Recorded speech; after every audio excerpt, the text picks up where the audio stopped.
Ушундай мезгилде жашап атабыз азыр.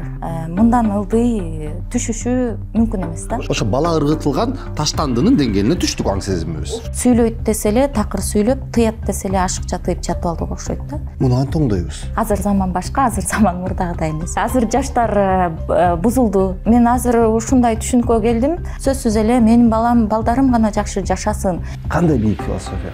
Бизде тетрисинче төшүн кагып жар салып чыккандар көп болуп атат. Кызыгы коом ошону ээрчигендер да көп болуп атат. Азыркы биздин коомубузга Айтматовдун алтоон алып келип койсоң дагы аларды дагы жемелеп, туура эмес, адамдыгын, пастыгын чууруп чыгып атпайбызбы? Сен кимсиң? Сен кимсиң бул алыптарды талкуулаш үчүнчү? Бирөөнү баалоо үчүн, эрди эр деп баалоо үчүн өзүң эр болушуң керек да. Ата энеси баласынын көзүнчө кантип бири-бирин жакшы көрсүн. Бул жөнүндө сүйлөсө болбойт.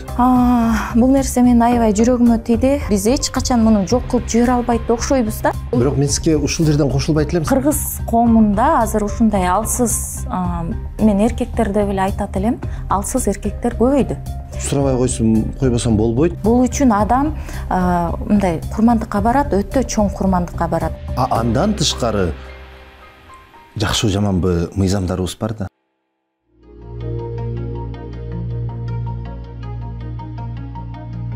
Арбаңыздар эркин ойчул.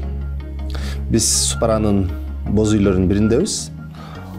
Ушул боз үйдө кыргыздар кылым бою турмуш сүрүп, ушул боз үйдө төрөлгөн наристе көзүн ачканда үстүдөгү түндүктү көрчү да.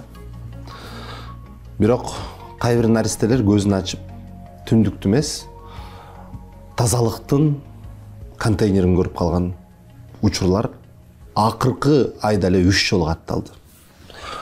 Шахан Токтогул бүгүнкү студиябыздын боз үйүбүздүн мейманы. Эмнеге мындай коом болдук?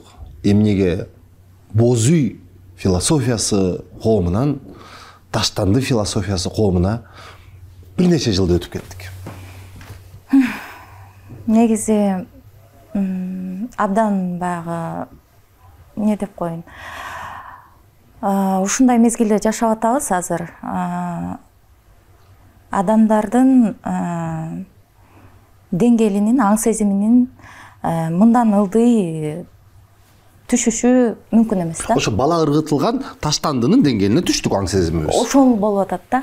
Мындан ылдый түшүшү мүмкүн эмес. Анткени сиз айтып аткан ошол боз үйдө жашап, көчмөн жашоодо жашаган кыргыз, ал бири жалпы эл үчүн жоопкер болчу да. Мисалы, ар бир адам ошол жоопкерчилик менен чоңойчу. Мен элге кызмат кылам деген. Кыз төрөлөбү, эркек төрөлөбү, ал өзүн элдики деп сезчү да. Азыр биз ал менталитеттен дейбиз, ал түшүнүктөн биз алыстадык. Биз шаарлаштык, шаар маданиятына көндүк. Бирок ошондо деле жана эфир башталганга чейин сиз экөөбүз жогоруда сүйлөшпөдүкпү? Эң сонун заманда жашап атабыз да. Азыр билбейм, билим алууга, өзүң каалагандай кийинүүгө, өзүң каалагандай жашоого бардык мүмкүнчүлүктөр түзүлгөн эң сонун заманда жашап атабыз. Маалымат алууга, акча табууга, дүйнө кыдырууга жана башка. Бирок ошондой мүмкүнчүлүктөр болсо дагы биз демек аң сезимди өстүрүүгө такыр аракет кылбайбыз да. Жан дүйнөбүзгө, мээримге, сүйүүгө биз же өзүбүз канбай атабыз, ошондуктан коомго дагы мээрим сүйүү бере албай атабыз да. Маселенин баары ошондой эле окшойт. Бирок жанагы таштандыга баланы эне таштаган жок да. Таштандыга баланы бүтүндөй журт таштап салбадыкпы? Эми эне таштаса деле, ким таштаса деле, бирок ошону көргөн эл журт кайдыгер караганы мага кызык болуп атат да. Анын аркасында көп нерсе жазат да, анын аркасында ошол кызды кодулаганыбыз, анын аркасында ошол кызды кабыл албаганыбыз, түшүнбөгөнүбүз, укпаганыбыз. Аны шерменде дедик, аны кечирип коюңуздар, башка ЖПсынан өйдө айттык сөздөрүнөн. Анан ошондон улам коркту да ал. Ал менден, сизден коркту да. Ушул экөө эмне деп айтат депчи. Ушул коом эмне деп айтат деп. Андан көрөк мени акырын таштап салсам көрбөй калат деди да. Ал ошол коркту да. Коркту, туура. Анткени негизи баягы байыркы кыргыз коомунда эл эмне дейт деген түшүнүк бар болчу. Ал эл эмне дейт деген түшүнүк ар бир адамдын өзүнүн жеке адамдык сапаттарын калыптандырууга түрткү берген түшүнүк болчу да. Эл эмне дейт деген түшүнүк менен ал мындай тарбияланчы тетири аракеттерди жасачу эмес. Азыр бизде эл эмне дейт деген түшүнүк бул тетирисинче биздин маселебиз болуп атат да. Анткени сүйлөйт десе эле такыр сүйлөп, тыят десе эле ашыкча тыйып жатып алдыга окшойт да. Мисалы социалдык тармактар, желе, интернет желеси бул аябай чоң мүмкүнчүлүк да. Аны биз билим алууга, өзүбүздү өстүрүүгө жумшасак болмок да. Жок, биз аны бирөөнү сындаганга, бирөөнү шылдыңдаганга жумшап атабыз да. Ошондой пайдаланып атабыз. Анан ошол социалдык чөйрөлөрдө эле коом бири-бири менен сүйлөшкөндө биз ашкере сын тагууга өтүп алдык да.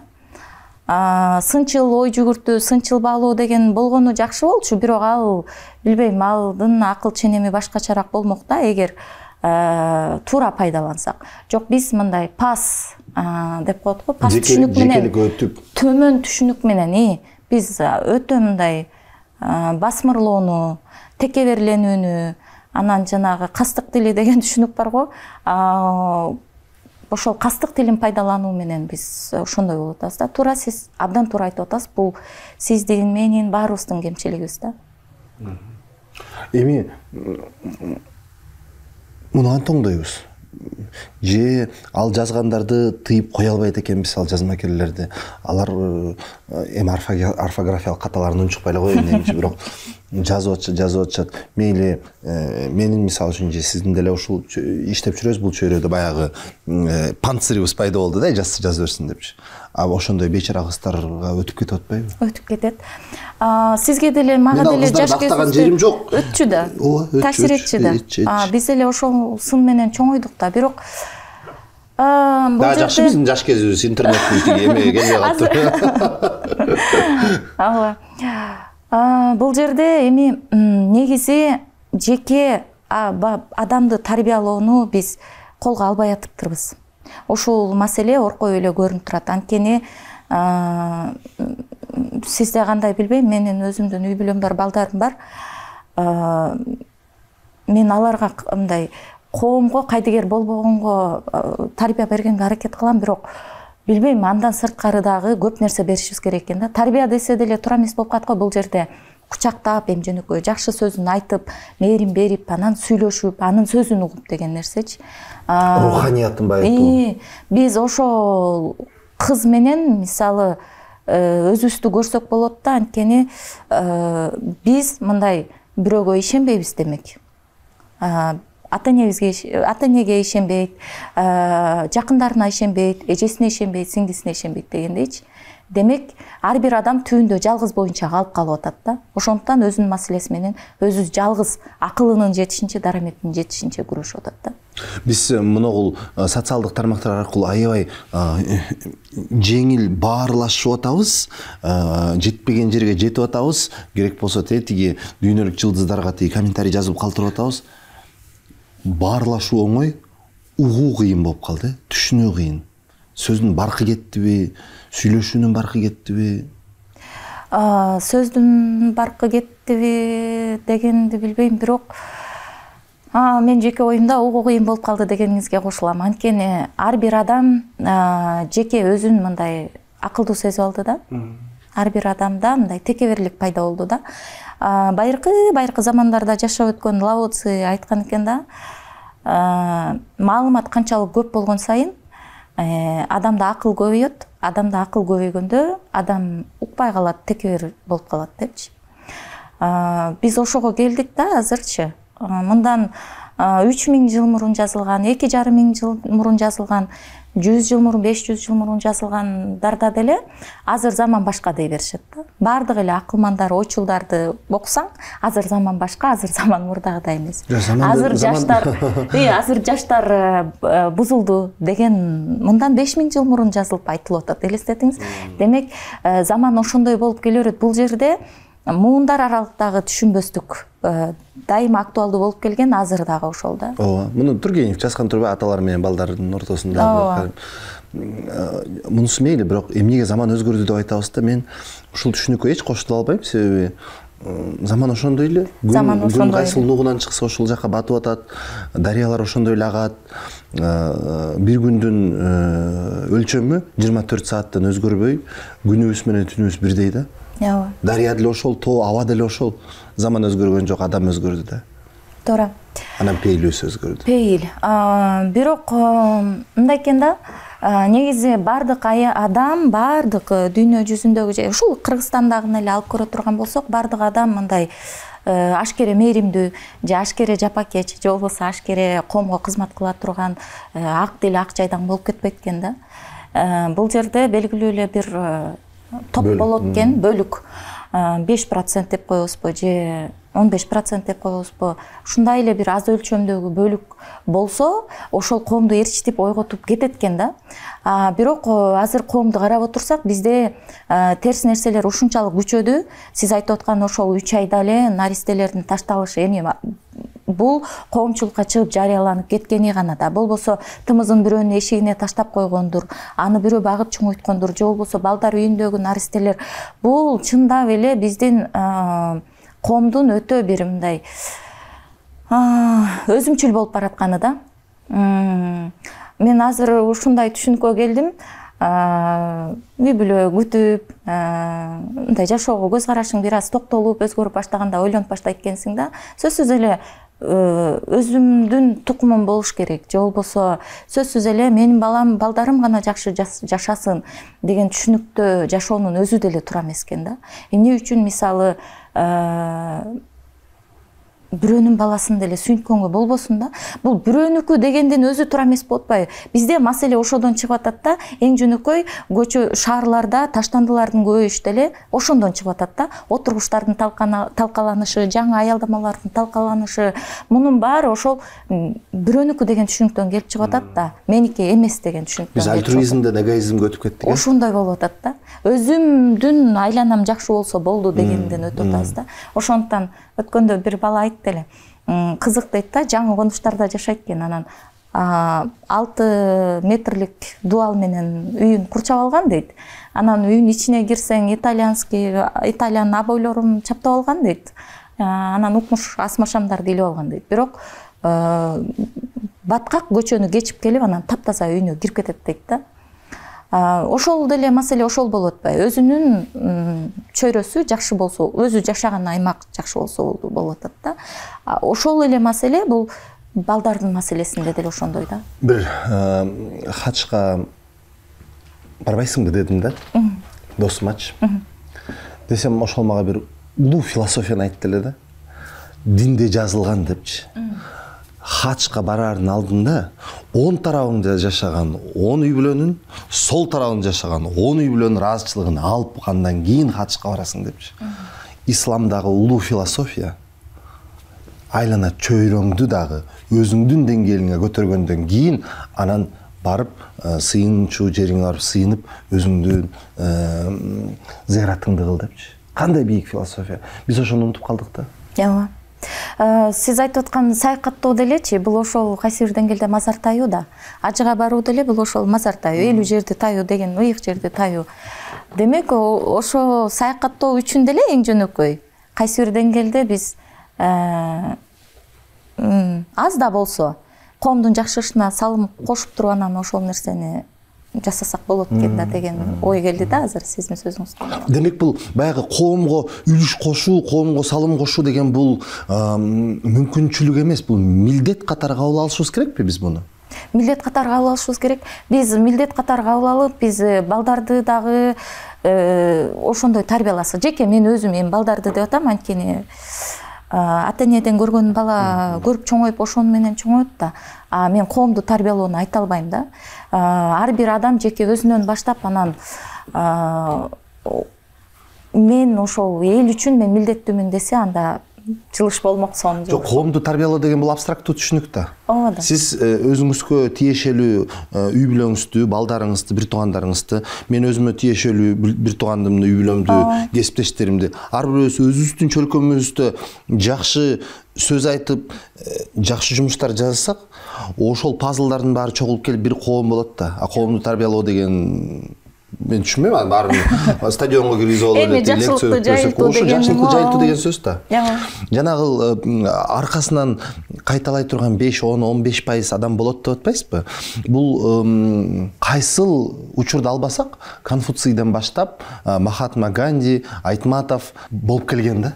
Аркасынан ээрчиген идолдор болуп келген. Учурда барбы ошондой инсандар? Же биз ошого өксүк болуп атабызбы? Балким ошого өксүкпүз, бирок негизи ошол идол деп деле бирөөнү үлгү туткан деле жакшы, ошону ээрчип чоңойгон деле жакшы. Анан мындай түшүнүк бар да. Айтматов тууралуу бирөө айткан экен да, совесть нации депчи. Улуттун абийири депчи. Ошол улуттун абийири болгон бирөө жарым барбы бизде? Менимче, аксакалдардын дагы, карыялардын дагы кадыры кетип турган учуру да. Бирөөсү бийлик үчүн, бирөөсү байлык үчүн, бирөөсү төшүндөгү орден үчүн калыс сөзүн жоготуп алган.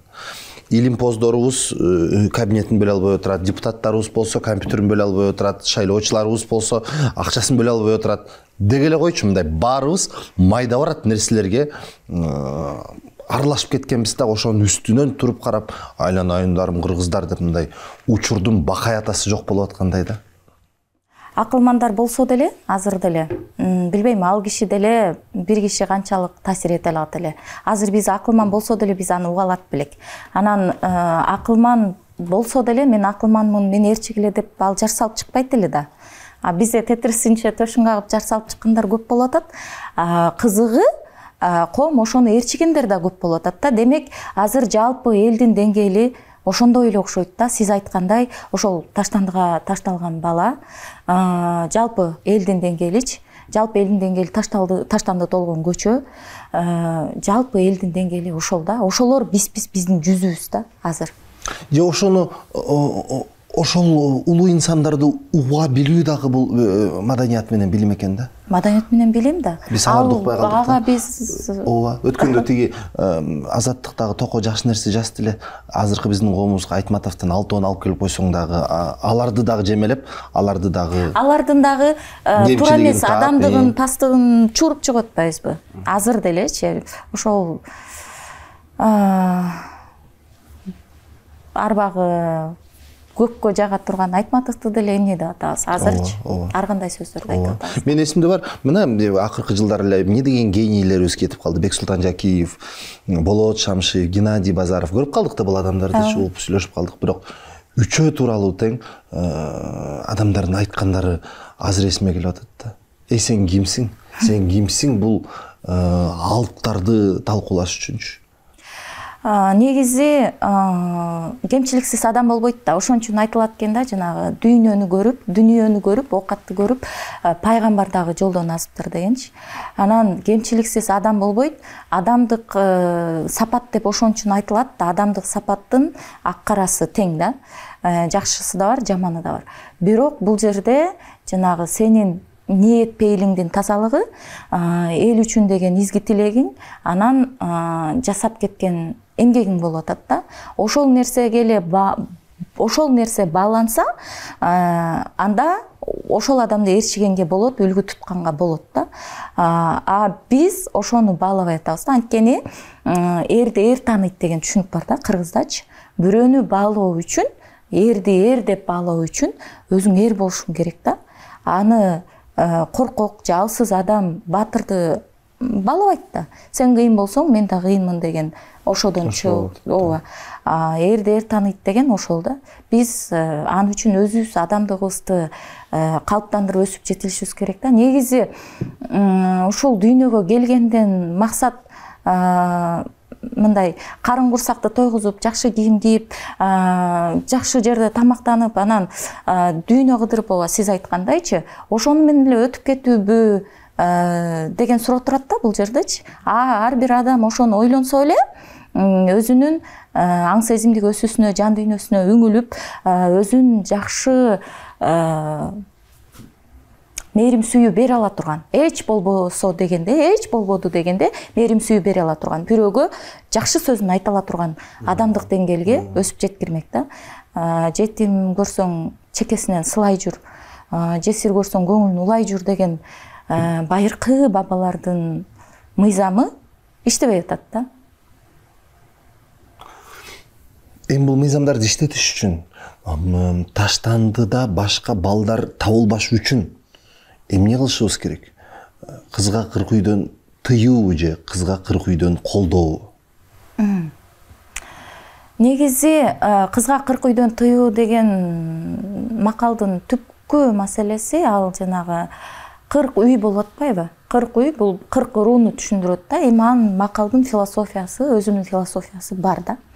Анан азыр сиз айтып аткан кызга 40 үйдөн колдоо бул азыркы замандын макалы болсо, мен ага деле каршылыгым жок да.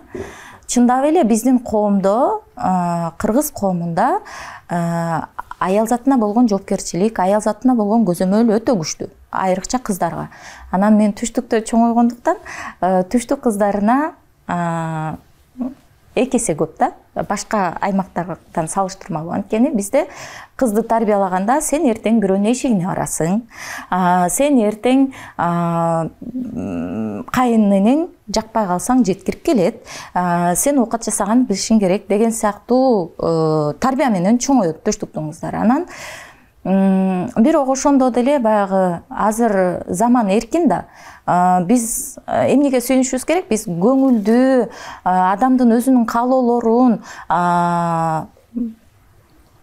чектебеген заманда жашап атканыбызга сүйүнүшүбүз керек да. Жана жогоруда айткандай, ар бир адам өзү каалаган, өзү эңсеген нерсеси менен алектенгенге, чыгармачылык менен алектенгенге, мисалы, мен үй бүлө күтпөйм, турмушка чыкпайм десе, ошону менен мен эркин эле жашайт элем, мен өзүм үчүн бала төрө алат элем деп ойлосо, мисалы, ага деле мүмкүнчүлүк бериш керекпи деп ойлойм да. Анткени бирок биз аларды кордоп алып атпайлыкпы? Биз тетирисинче аларды сындап атабыз да. Биз аларды сындап атабыз. Биз адам көңүлү менен эсептешпей атабыз да. Адам көңүлү, адам каалоосу менен эсептешпей атабыз. Ошондуктан биз сүйүүгө да мүмкүнчүлүк бербей атабыз да. Анан сүйүү кысым көргөндөн анан ошондой кылмыштар пайда болуп атат да. Мына. Эгер сүйүү кысым көрбөсө, сүйүүгө эркиндик берилсе, анан ошол сүйүүнү сүйүү деп эки тарап тең барктаса, бул жерде мындай түшүнүк бар да. Сүйүү бул терең нерсе да. Ошол тереңинен сүйүп атабызбы биз? Ошол дагы маселе да. Мындай көңүл үчүн эмес, дене үчүн, дене кумары үчүн сүйүү бул сүйүү эмес да.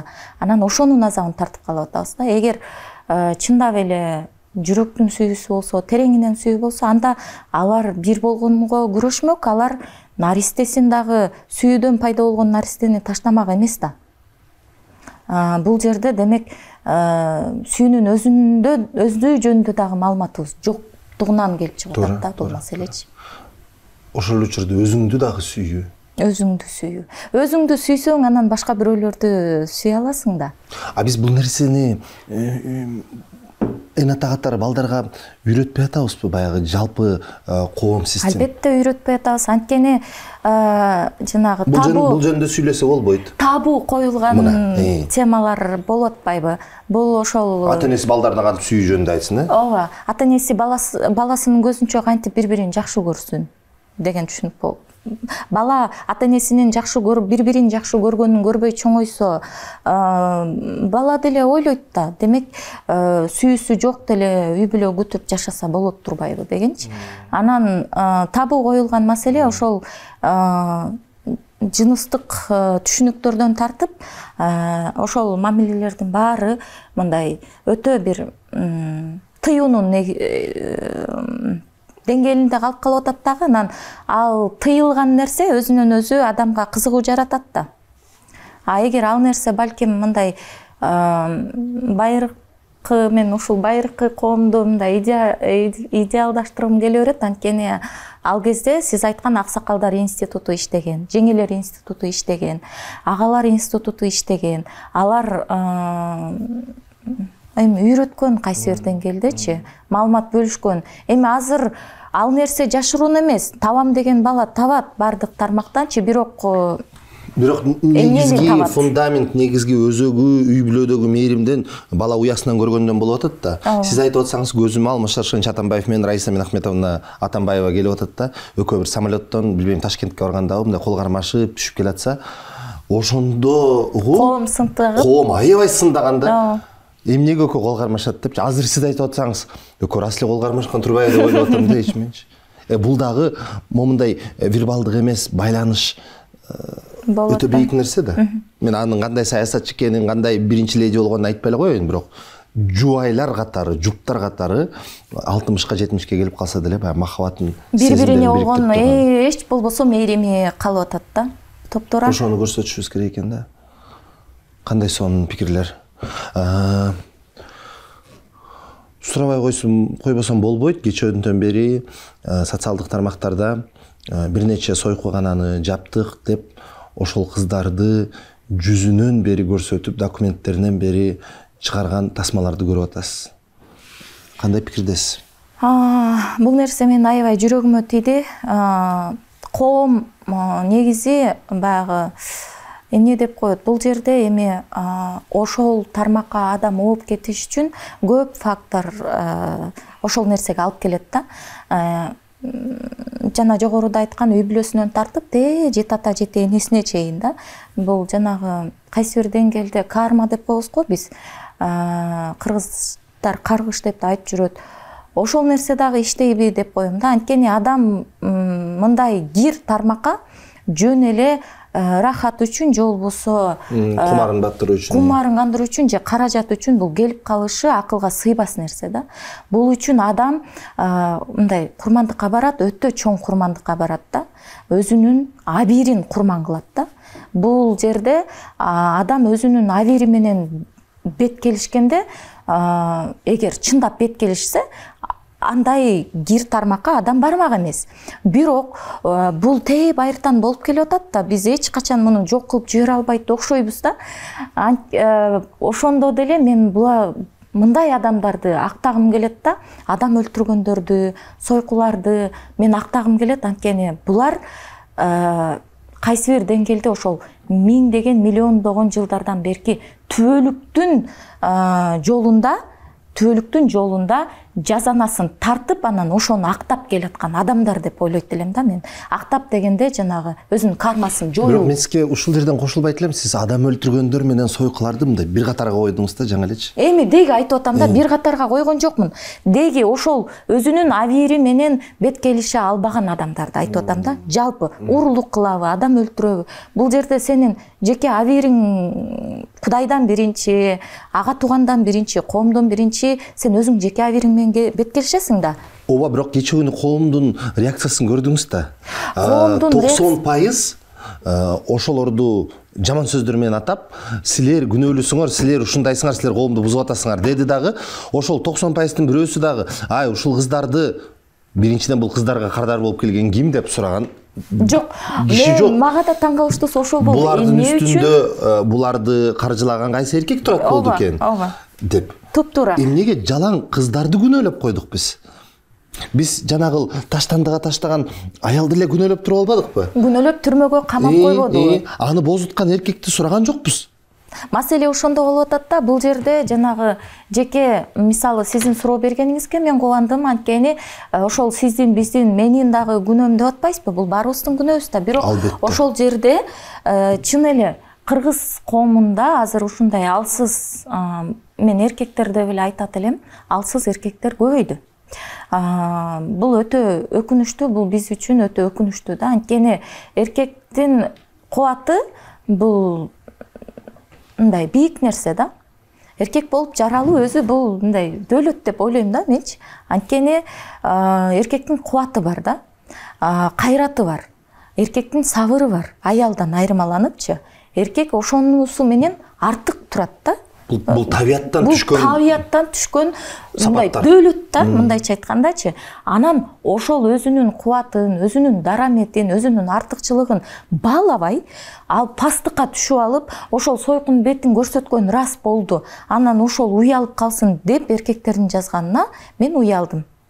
Чындап эле мен уялдым да. Андан тышкары жакшы жаманбы мыйзамдарыбыз бар да. Ооба. Ошол одуно мыйзам бузуу болуп атпайбы? Мен ал кыздарды актаган жерим жок.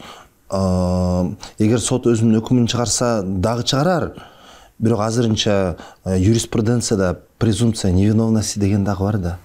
Эмнеге ошол кыздардын жүзүн баарын көрсөтүп жайып атабыз. Ооба, жеке анын ал кылмышкер болсо деле анын укугу бар да. Ооба. Жанагы Даниэль Ажиев болобу, белки коррупционерлер болобу, аларды кармаганда эмнеге алардын бетине кара чаптап коебуз, мыйзамды сактап, а бул кыздардыкын сактабайбыз? Эмнеге бул кыздарга каршы килейген мамлекеттик машина иштеп атат?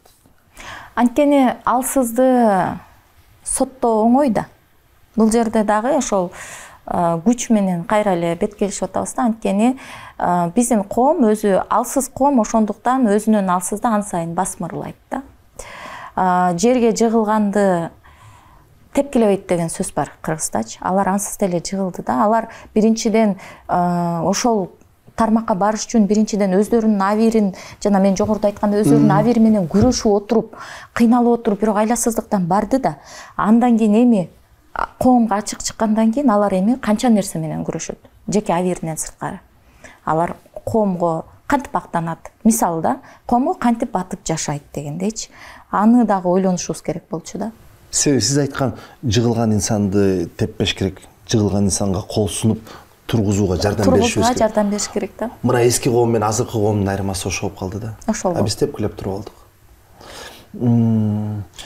Өтпөй турган чекте эле, бирок болбой эле ушул көрүнүштөргө баласын тыштап салган жана башка нерселерге диний радикализмдин күнөөсү бар деп ойлойсузбу? Негизи бул жерде көп түшүнүктөрдүн күнөөсү бар. Мен жогоруда айтпадым, көп факторлор таасир этет депчи. Албетте диндин дагы. Анткени догмалар, баалуулуктар, түшүнүктөр, эгер ал мындай түптүү чындыкка шай келбесе, түптүү чындык деп эмнени айткым келип атат, мындай акыйкат деген түшүнүк бар, же болбосо эмне деп койсок, ааламдын гармониясына дейбизби, түбөлүктүүлүгүнө дейбизби, ошого шай келбесе, ал баалуулуктар, ал көз караштар, ал догмалардын баары жүрүп эскирет да. Анан дин деле кайсы бир деңгээлде ошол нерсеге келип жетти болуш керек деп ойлойм да. Эгер ошол нерсеге жеткирип алдык өзүбүз, балким өзүбүз жеткирип алдык. Бурмалап атып, кимге кандай ыңгайлуу болсо, өзүнүн ыңгайына жараша эле шарият чыгарып, эме жана 4 аял ал деген депчи. Ооба. А бирок пайгамбарыбыз 4 аялды жесир калган, майып болгон, муктаж болуп аткандарды ал дегенин унутуп калып, 4 аял ал деген деп алабыз да. Ооба, бул жерде дагы ошол жесир калган, майып болгон дегенде деле адамдык фактор иштеп кетип атпайбы? Ал эгер чындап эле ошол аялдарга жардам бергиси келсе, эмнеге аны пайдаланбай туруп жардам берсе болбойбу? Аны аял катары пайдаланбай туруп, жөн эле адам катары колдоп жардам берип койсо болбойбу деген суроо жаралат да. Ошондуктан жок, анын түпкү философиясында аны бирөө кордобосун, анын аркасында эри турат деген сөз да. Деген сөз болгондо делечи, эми бул жерде ал коом өттү да, жана аялдар алсыз болгон коом. А биз азыр башкача бурмалап алдыкпы? Кетсеңиз, мен 4 аялга көпүн бар. Мен мындай мисал калтырып эле келтирип атам. Ооба. Анан демек ошол диндин дагы таасири бар. Биздин өзүбүздүн кыргыздын каада салтында дагы бурмаланган каада салттардын баарынын дагы таасири бар да бул жердечи. Бурмаланган түшүнүктөрдүн баарынын таасири бар да. Экономикалык абалдын таасири бар, социалдык тармактардын эң чоң таасири бар. Баарыбыз жемелеп атабыз. Бери жагы бир 10го жакын факторлордун баары чогулуп келип, анан кийин бакыш канынан жаралган 9 ай жүрөгүнүн астында көтөрүп жүргөн баласын таштанды кыргытканга мажбур кылды да. Топтора. Актабайм, бирок күнөөлөбөйм дагы да. Негизи биз адам катары, киши катары дейличи, сизди мен же мени сиз биз күнөөлөгөнгө, соттогонго акыбыз жок деп ойлойм мен. Эч ким акы берген эмес. Эч ким акысы жок да. Эркин ойчулукка келдиңиз. Бул эркин ойлорубуз, түндүктүн астында отурабыз. Дагы бир мыйзам каралып атыптыр. Пикириңизди уккум келди. Сакал койгонго, анан паранжа жамынганга тыюу салабыз деген. Негизи адамдын сырткы көрүнүшү эчтекени чечпейт деп ойлойм да мен. Ооба, жанагы башка батыш өлкөлөрүндө, Америкада жанагындай ошол сакалга жамынып алып, ошол паранчыга жамынып алып, ар кандай террордук аракеттерди жасагандар кооптуу ал аймактарда. Анан бизде деле ошондой кооптуубу, кооптуу эмеспи билбейм. Бул жерде биз сакал менен сырткы кийим менен күрөшкөндөн мурун биз адамдык тарбия менен күрөшсөк утушка ээ болмокпуз да. Себеби канчалык тыюу көп салсак, ошончолук протесттик көңүлдөр көбөйөрүнө тарых бир эмес нечен жолу далилдеди. Анын үстүнө ал сакал менен кийим бул сырткы фактор гана да. Адамдын өзөгү маанилүү да.